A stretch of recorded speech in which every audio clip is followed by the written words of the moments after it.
kilal pan min pe ram dom ta Canada min roi thank tu lal pa kan lo me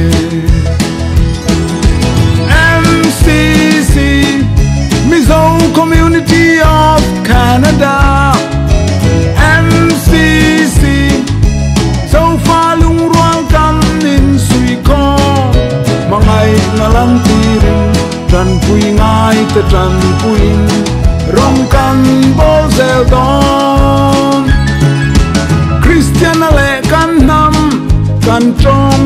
kan choi sang zel don kum sang ral ma se thang thar ten i vong nung zelang u MCC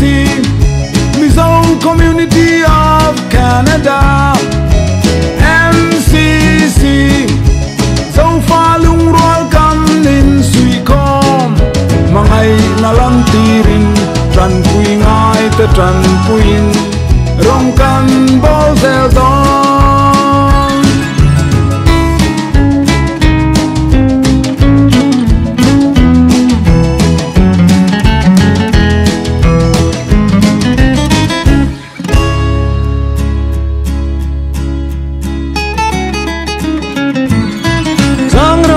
Phai zo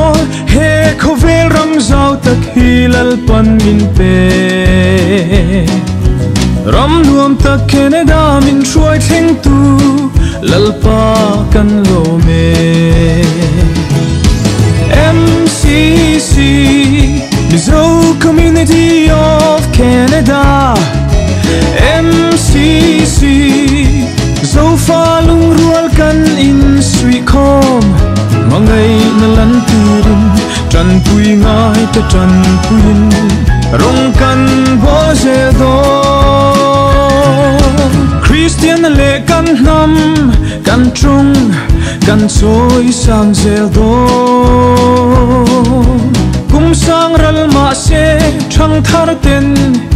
i vong nung zelang mo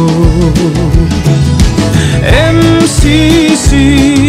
Mizo Community of Canada MCC zo fa lung rual kan in sui khom mangai na lan tirin tran pui ngai te tran puin